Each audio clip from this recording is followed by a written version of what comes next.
Hello one and all, I'm your host Lorrelion, this is my channel Megapublix, and today we are reviewing the mod, The Sons of the Wolf. A small caveat on my bias here. Prince Ali, the maker of this mod, is a member of Megapublix. So I gotta get that out of my system so that way you know where my biases are.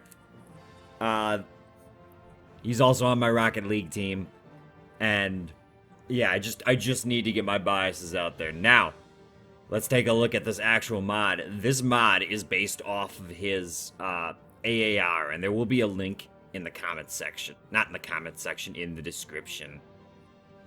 For those of you who haven't read it, the Norths do very, very well for themselves, is essentially the sum of it. Now, I, for one, have not read that much of it. So a lot of the little nuances on this might actually be lost on me, and I assure you that when I talk to Ali next, he'll probably be like, "Oh, well, this is this way because of this." It's a good mod. It's a good mod. And I do suggest actually reading his AAR. He is a very talented writer. So let's look this over here real fast. Let's look over the map mode here. We got Norse doing really, really well. We've got the Catholics essentially in the most of what was the Roman Empire. We've got the Rumavan over here. We've got the Sunni not doing as well as they would have been doing historically. We got the Shia down here, Sunni. Tengri doing strong, Confucianism. So now the cool thing about this is that he did not use the CK2 converter when he made this map. Like, he made this whole map from scratch. So let's look at it in a little bit more detail.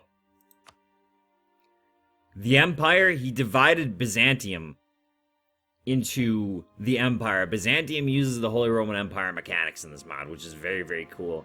Especially considering the Holy Roman Empire in the base game is just all like one landmass, if that makes sense. Like, this feels a little bit more dispersed out, a little less connected. And yet at the same time, because it's all touching the Mediterranean, it almost feels more connected. Because you can go to somebody across the sea without having to march over land. You can get there sometimes faster, actually. Another thing that you're going to notice about this mod is that there are no major superpowers, as far as I can tell, with the exception of maybe Scandinavia. Byzantium itself is pretty powerful yet, from my understanding.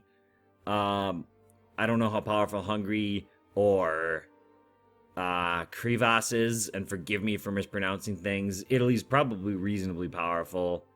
Like, there's a lot of medium-large powers. There's not a lot of, like, France's. There's not a lot of big blue blobs. And I really like that, especially in multiplayer.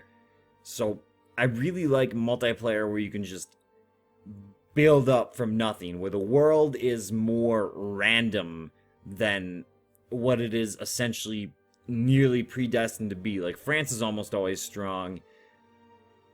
England, while is considered by a lot, including myself in this game, underpowered, is still generally pretty strong in the late game. This, you don't have that. You don't have an England. You've got an Ireland, which is cool. I always like to see a powerful Ireland. I think he may have made some custom ideas as well. However, I haven't been able to find them, and maybe I don't know EU4 well enough to point out that, oh, these ideas are new, which is entirely possible.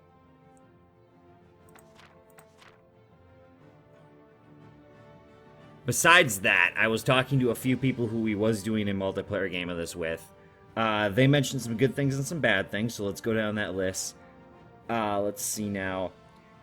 One common mention that the aggressive expansion can be pretty bad because of, where is that? The sheer amount of religions that there are in Europe. I don't mind that. I kind of like pushback from expansion. I like pushback from expansion a lot. It makes the game much more challenging, but I can also understand people not wanting to play a game where they have the chance of getting coalition up the butt if they're not patient. And I was also told that some events don't necessarily work at the moment. This mod is in beta. So some events are just bound not to work. I know, or I've been told that he's still working on it yet. Let's see now, some good things. Multiple religions in Europe, as we covered before. The Norse are doing strong, and it's cool to see a powerful Norse. It's cool to see the power of Odin come down upon the enemies of the Norse people. Yeah, anyway, you get what I mean. Alright, so anyway, there's also this very big power struggle because there are no major powers. And again, I think that's where this shines. There's not a lot of other EU4 mods out there that are total conversions in a way that feels truly different. But a lot of them out there do the best that they can. A lot of them are just playing EU4 on a new map. And for me, because I haven't been that engrossed in... not that engrossed, that's the wrong word. Because I haven't read through the entirety of Prince Ali's AAR, I don't know everything that's going on here. To me, this is just a different map. And I like the setup of this map. And that in and of itself is very cool. I think he might be incorporating new events later. I can't tell you for sure. This doesn't really matter, but a lot of the kingdoms start with no ruler. Or a couple of them do. And that's more than fine because the game just auto-gens a ruler in. We are going to start as... Or we're going to jump in as Jerusalem. No, you know what? We're going to jump in as Scandinavia just to sort of... Just play around for maybe like 10 minutes just to see if we get any new events or anything. Clearly I want Iron Man mode. No, I don't... It doesn't really matter to me. Did I turn Lucky Nations off? Does that matter in a mod? Let's assume that that's not the case, ladies and gentlemen, and instead just play some EU4. Again, for like 10 minutes, just to see if there's anything new or any new major events, or just to see how the powers of the world actually line up. So how powerful could we become, or how powerful are we on the bat? Off the bat. On the bat, off the bat, near the bat. What tech group are we in? I should have checked that out. We are Western, okay. So it looks like Norse is Western. I'm gonna guess that darn near... I'm gonna guess that a lot of it is Western. Eastern, or maybe just based off where it is on the map normally. That might have been how he did it. Like, yeah, Byzantium is Eastern. Whereas this Order of the Holy... What did I click on? Got Eastern, Eastern. Give me back the diplomatic map mode. Eastern. Western. Eastern. I think this is Western for some reason. This is Western, or what I just click on, this. So the tech thing, maybe what he did was, because it starts to get weird here as to what's Western and what's not. Maybe he meant for some sort of like blending when it comes down to this area. Some of these areas be in the Baltics, some of these areas being Western, some not. I'm sort of interested to know where essentially the center of technological growth is in this world, in the world that he's trying to create, not the world that this actually is at the moment.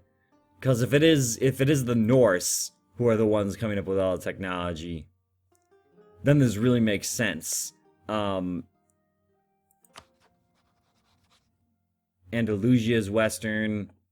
And I think that if that's the case, well, I don't know, there's a lot to consider when it comes down to deciding where to westernize, or what to make westernized and what not to make westernized. And again, this is just a beta, and I'm sort of just commenting from looking at this the first time.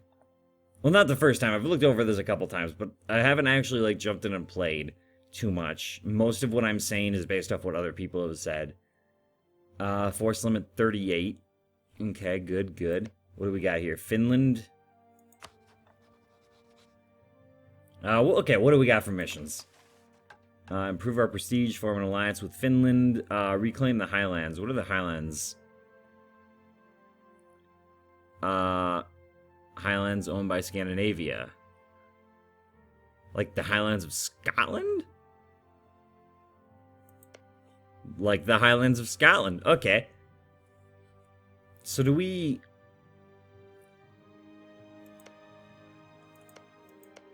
What do and what don't we have claims on? Diplomatic. So the Highlands we've got a core on. Scandinavia we've got a core on. This is interesting. Let's just check some of these other people while we're at it.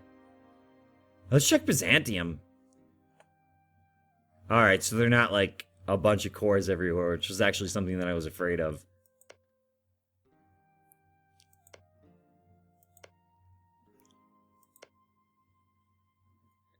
Normandy looks like it's got some room to grow. Actually, Normandy could be pretty cool, especially because it's just right here in a very powerful position on the trade node. I don't know, Normandy could be quite magical. Do we have any special decisions? I can understand if we don't. I don't think that these are special via this mod. But again, it's a work in progress.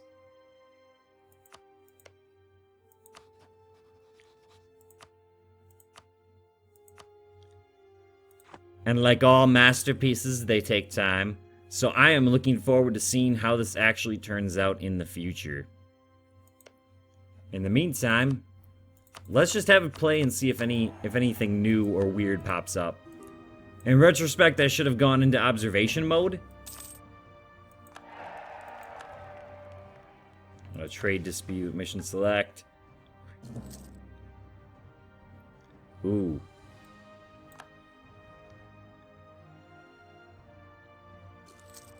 Oh, I think he called it Ireland, maybe? Just because, I think that's what the Scandinavians call. I don't know. I remember him talking to me about what should a Norse Ireland be called. And while I put in some input, I didn't really know myself.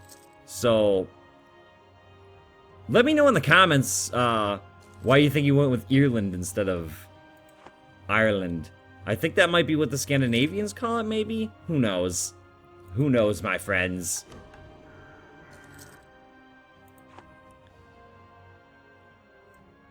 Oh, those ships are in port. Okay. I thought they were just sitting there in the ocean.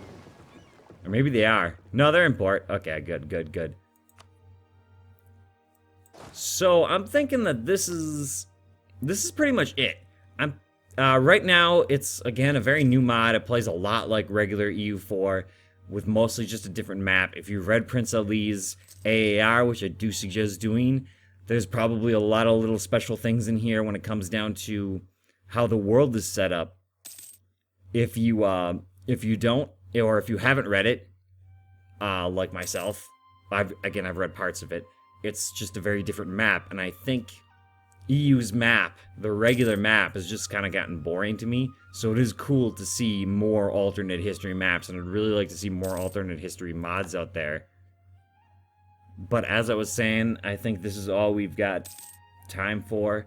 So remember to be a hero to the Republic by liking and subscribing, and as always, I will see you next time.